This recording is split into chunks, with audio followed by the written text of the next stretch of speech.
তাতে তিনি বলেছেন যে এতিমের ঘরে তিনি জন্মের পূর্বে তার পিতা নাই, 6 বছর বয়সে মা মারা গেছে, গরিব মানুষ। একজন মহিলা খাদিজার তিনি কর্মচারী ছিলেন এবং তার সাধুতায় আকৃষ্ট হয়ে তাকে বিয়ে করেন, যার বয়স তার চেয়ে 15 বছর বেশি ছিল। সেই লোক এত বড় কাজ কেমন করে করলো দুনিয়ায়, যে একটা সমাজ রাষ্ট্র, তিনি কোনো বাদশার ছেলে না, তিনি কোনো বড় ধনী ছেলে না, তিনি কি করে একটা এমন একটা জাতি যেটা বর্বর, অসভ্য, অশিক্ষিত, মারামারি কাটাকাটি 17 বছর পরে যে বংশানুক্রমে যেখানে চালু ছিল, সেই মানুষগুলিকে এভাবে পরিবর্তন করে ফেললেন একই জেনারেশনে, কয়েক জেনারেশন লাগে নাই, এরকম কোনো তুলনা নাই। তাই আমি তাকে 1 নম্বরে এনেছি। আজ আমরা মুসলমানরা সেই মর্যাদা তাকে দিচ্ছি। আমরা আল্লাহকেও পূজার দেবতা বানিয়ে রেখেছি, শুধু নামাজ পড়ি, সিজদা করি। যারা পড়ে না তাদের কথা বাদ, তাদের কথা উল্লেখ করবো না। লক্ষ লক্ষ মানুষ যে আল্লাহ তাআলাকে স্বীকার করে, নামাজ পড়ে, কি পজিশন দিয়েছে? উপাস্য, উপাসনার পাত্র। অথচ আল্লাহ বলছেন যে তিনি হচ্ছেন ইলাহ, একমাত্র হুকুমকর্তা, এবং তার হুকুম মতোই চলতে হবে, কারো হুকুম মানা যাবে না। এইভাবে নিরঙ্কুশ ভাবে রাসূলুল্লাহ সাল্লাল্লাহু আলাইহি ওয়াসাল্লাম এটাকে সার্টিফাই করেছেন, লা ইলাহা ইল্লাল্লাহ ব্যাখ্যা দিয়েছেন, লা তাআতা লিমাখলুকিন ফি মাসিয়াতিল খালিক। সৃষ্টি জগতে স্রষ্টার বিরুদ্ধে কোন সৃষ্টির হুকুম পালন করা যাবে না। এইটার নামে লা ইলাহা ইল্লাল্লাহ। লা ইলাহা ইল্লাল্লাহ কোন হুকুমকর্তা মানি না আল্লাহ ছাড়া, বাপকে মানি, আল্লাহ হুকুম করেছে বলে মানি। সেই বাপ আল্লাহ বিরুদ্ধে হুকুম করলে মানবো? আল্লাহ নিষেধ করেছেন, মানবে না। যখন আমি বাপকে এইভাবে মানি, যতক্ষণ আল্লাহ হুকুম মতো হুকুম করে মানবো, আল্লাহ হুকুম বিরুদ্ধে হুকুম করে মানবো না। এইভাবে বাপকে মানলে কি বাপকে মানা হলো না আল্লাহকে মানা হলো? গভর্নমেন্ট যতক্ষণ আল্লাহ হুকুম বিরুদ্ধে হুকুম না করবে মানবো, যদি বিরুদ্ধে হুকুম করে মানবো না, জেল ফাঁসির করা করবো না। এইভাবে মানলে গভর্নমেন্টকে মানা হলো না আল্লাহকে মানা হলো? সেই আল্লাহকে আমরা জীবনের সর্বক্ষেত্রে প্রতি মুহূর্তে একমাত্র হুকুমকর্তা প্রভু বলে স্বীকার করি না, আমরা তাকে পূজার দেবতা বানিয়ে রেখেছি। ঠিক তেমনি মুহাম্মদ সাল্লাল্লাহু আলাইহি ওয়াসাল্লামকে ধর্মনেতা বানিয়ে রেখেছে, যে ধর্মীয় ক্ষেত্রে তার কথা মতো চলবো, নামাজ, রোজা, হজ, যাকাত, তাসবিহ, তেলাওয়াত, জিকির, আজকার তিনি যেভাবে শিখেছেন সেভাবে করবো। ব্যবসা বাণিজ্য করবো, সেখান থেকে নেওয়ার কিছু দরকার নেই, তার কাছ থেকে শেখার কোনো দরকার নেই। রাষ্ট্র চালাবো, সেখান থেকে নেওয়ার কোনো দরকার নেই। অথচ আল্লাহ তাআলা মুহাম্মদ সাল্লাল্লাহু আলাইহি ওয়াসাল্লামের জীবনের সর্বক্ষেত্রে আমাদেরকে নেতা মানতে বলেছে। কোরআন ধর্মগ্রন্থ, এই আন্দোলনে আসার আগে আমি এটাই জানতাম, ধর্মগ্রন্থ তেলাওয়াত করলে সওয়াব হবে। কিন্তু এই আন্দোলনে এসে জানলাম যে না, শুধু ধর্মগ্রন্থ নয়, হুদাল লিন্নাস, গোটা মানব জাতির জন্য পথ প্রদর্শক, গাইড। এই কোরআন বুঝতে হবে। এই আন্দোলনে আসার আগে আমি শুনি নেই। কোরআনের প্রতি শ্রদ্ধা, আমাদের দেশে সকল মানুষেরই আল্লাহকে বিশ্বাস করে, রাসূলকে মহব্বত করে, কোরআনকে ভক্তি শ্রদ্ধা করে। এরপরেও এই আল্লাহকে শুধু পূজার দেবতা করে রাখা, রাসূলকে শুধু ধর্মনেতা বানিয়ে রাখা, কোরআনকে শুধু ধর্মগ্রন্থ বানিয়ে রাখা, এটা মূর্খতা ছাড়া কিছু নয়।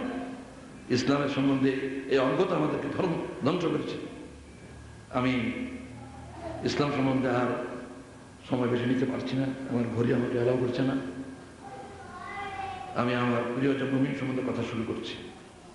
আমি ইসলাম সম্বন্ধে যা বললাম তার মূল কথা এটা, যে জামায়াতে ইসলামী ওই দেশে এবং দুনিয়া বহু দেশে ইসলামী আন্দোলন যারাই করছে, তারা উদ্দেশ্য হচ্ছে কোরআনকে ক্ষমতায় বসানো, মুহাম্মদ সাল্লাল্লাহু আলাইহি ওয়াসাল্লামকে আদর্শ মেনে দেশ চালাতে হবে, আর আল্লাহর বিধান অনুযায়ী মানব জাতিকে গড়ে তুলতে হবে। আমি দেশেও বহু জনসভায় বলেছি যে যারা 30 বছর থেকে এই দেশ শাসন করছেন, এখনো 30 হয় না, 28 বছর হয়েছে, তারা যদি আল্লাহর আইনকে চালু করার চেষ্টা করেন, কোরআনের আইনকে জারি করার চেষ্টা করেন, আমরা তাদের সমর্থন করব। জামায়াতে ইসলামীর নামে কোনো দলের গভর্নমেন্টের ক্ষমতা যেতেই হবে এটা জরুরি না। জরুরি হচ্ছে কোরআনের আইনকে উপরে যেতে হবে, কোরআনকে চালু করতে হবে। আল্লাহ তাআলা সারা সৃষ্টির জন্য যে বিধান দিয়েছেন সেই বিধান মেনে যেন সারা সৃষ্টি শান্তিতে আছে। মানব জাতির শান্তি নির্ভর করে এই কোরআন আইনের উপরে, রাসূলের আদর্শের উপরে, আল্লাহর প্রভুত্ব কায়েমের উপরে। এই কাজ যদি যে কোনো দল করে সেই দলের সহযোগিতা জামাত ইসলামী করা ফরজ মনে করবে। বিরোধ আমাদের সঙ্গে ক্ষমতার লড়াই নয়, বিরোধ হচ্ছে এই কথা তারা মানতে রাজি না, এই কথা গ্রহণ করতে রাজি না। তারা দেশ শাসন করবে তাদের মর্জি মতো, কোরআন সুন্নাহ অনুযায়ী তাদের দেশ চালাবার কোনো খরচ নাই। সুতরাং সংঘর্ষ, আমাদের বিরুদ্ধে ফ্রন্টাল অ্যাটাক করার ক্ষমতা নাই, ইসলামের সঙ্গে ইসলামের বিরুদ্ধে কথা বলা তাদের সাধ্য নাই। তাহলে পাবলিক খেপবে, কিন্তু আমাদের বিরুদ্ধে কথা বলে মানুষকে বিভ্রান্ত করার দরকার যাতে নাকি আমাদের কথা পাবলিক গ্রহণ না করে। আমরা তো সাধারণ গুনাহগার মানুষ।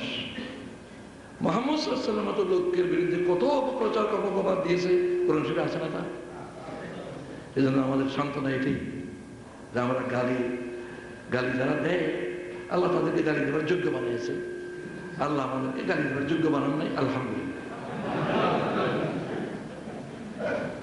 তাদের সকলের প্রতি এখানে যারা ডেমোক্রেশন করে তাদের সকলের প্রতি আমার আবেদন, আল্লাহর গোলাম হন, রাসূলের উম্মত হন, কোরআনের অনুসারী হন, দুনিয়াও শান্তি পাবেন, আখিরাতেও শান্তি পাবেন। এবার বাংলাদেশ, সারা পৃথিবীতে এত মুসলমান এত ছোট জায়গায় আপনি কোথাও পাবেন না। এখন তো 12.5 কোটি মানুষ, এর মধ্যে কমপক্ষে 11.5 কোটি মুসলমান, আর এরিয়া কতটুকু? মাত্র 54,000 বর্গ মাইল। সারা দুনিয়ায় এত অল্প জায়গায় এত মুসলমান কোথাও নেই। আরো দেখুন, পাকিস্তান থেকে আরম্ভ করে মরক্কো পর্যন্ত ভৌগোলিক দিক দিয়ে একটা মুসলমান দেশের কাছাকাছি লাগালাগি।